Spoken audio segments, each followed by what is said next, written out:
గత 5 ఏళ్లలో అధికారం వండ చూసుకుని రెచ్చిపోయిన వైసీపీ నేతల చుట్టూ ఇప్పుడు ఉచ్చు బిగుస్తోంది.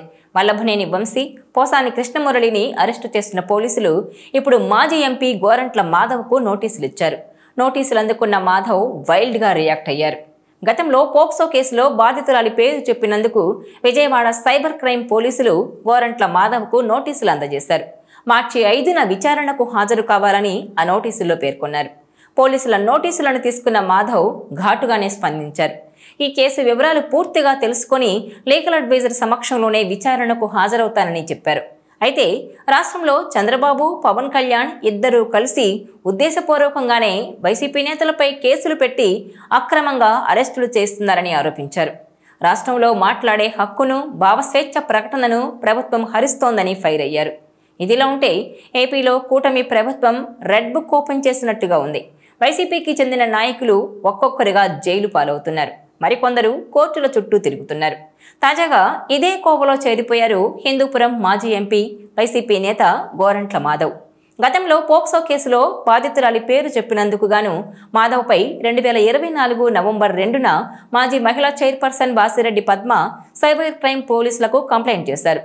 ఆ ఫిర్యాదు మేరకు మాధవ్పై సైబర్ క్రైమ్ పోలీసులు బిఎన్ఎస్ సెక్షన్ 35/3 కింద గోరంట్లకు నోటీసులు ఇచ్చారు.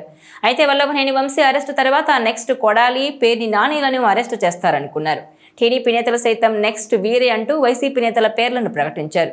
అయితే ఎవరూ ఊహించని విధంగా సినీ నటుడు పోసానిని అరెస్టు చేయడంతో వైసీపీ షాక్ తింది. రాజకీయాలకు సెలవంటూ తప్పుకున్న పోసానిని సడన్ గా అరెస్టు చేయడం ఎవరూ ఊహించలేదంటున్నారు. కూటమి నేతల వ్యూహాలకు వైసీపీ నేతలు షాక్ అవుతున్నారనే టాక్ వినిపిస్తోంది. పైకి మేకపోతు గాంభీర్యం ప్రదర్శిస్తున్న అరెస్ట్ అనే పదం వినేసరికి వణికిపోతున్నట్టు చెబుతున్నారు.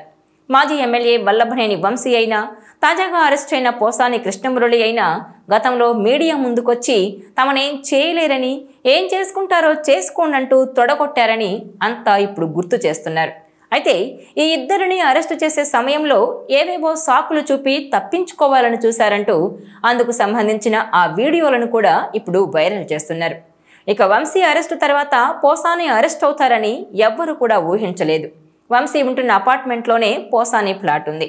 వంశీ అరెస్టు తర్వాత పోసాని కూడా ఎక్కడా స్పందించలేదు. తనపై సోషల్ మీడియా కేసులో నమోదైన తర్వాత ఆయన సైలెంట్ అయిపోయారు. అయినా కూటమి నేతలు మాత్రం పోసానిని వదిలిపెట్టలేదు. వంశీ తర్వాత నెక్స్ట్ మాజీ మంత్రి కొడాలి నాని, పేర్ని నాని అంటూ చాలా మంది పేర్లు చదివిన టీడీపీ నేతలు ఎక్కడా కూడా పోసాని పేరు ప్రస్తావించలేదు. ఇక డైరెక్టర్ ఆర్జీవీపై కేసులు విచారణ సమయంలో కూడా పోసాని గురించి ఎవరికీ గుర్తులేదు. అయినా కూటమి నేతలు మాత్రం పోసానిని తేలిగ్గా విడిచిపెట్టలేదంటున్నారు. ప్రధానంగా ఆయన ముఖ్యమంత్రి చంద్రబాబు, డిప్యూటీ సీఎం పవన్ కళ్యాణ్ కుటుంబాలపై మాట్లాడడం, వ్యక్తిగత దూషణలకు దిగడంతోనే అరెస్టు నుంచి తప్పించుకోలేకపోయారంటున్నారు. సాధారణ రాజకీయ విమర్శలు చేస్తే క్షమించొచ్చు కానీ పోసాని పరిధి దాటి దుర్భాషలాడడంతో సినీ రంగం కూడా ఆయన్ను సపోర్ట్ చేయలేకపోతోంది. ఇదే సమయంలో పోసానితో పాటు గతంలో వైసీపీలో పనిచేసిన హాస్య నటుడు అలీని ఎవరూ ఏమనకపోవడం ఇప్పుడు చర్చకు తావిస్తోంది.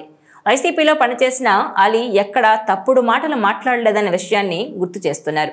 ఇక పోసానిపై రాష్ట్ర వ్యాప్తంగా కేసులు నమోదయ్యాయి. ఫస్ట్ అన్నమయ్య జిల్లాలో అరెస్టు చూపిన తర్వాత వరుసగా ఇతర జిల్లాల్లో నమోదైన కేసుల్లో అదుపులోకి తీసుకోవచ్చని అంటున్నారు. దీంతో పోసాని ఎపిసోడ్ ఎటు దారి తీస్తుందోనని ఉత్కంఠగా ఉంది. ఇదిలా ఉంటే ఇప్పుడు గోరంట్ల మాధవ్కు నోటీసులు ఇచ్చారు. మరి ఇక ఏం జరుగుతుందో చూడాలి. ఈ వీడియో మీకు నచ్చినట్లయితే please share, like and subscribe R24 Telugu.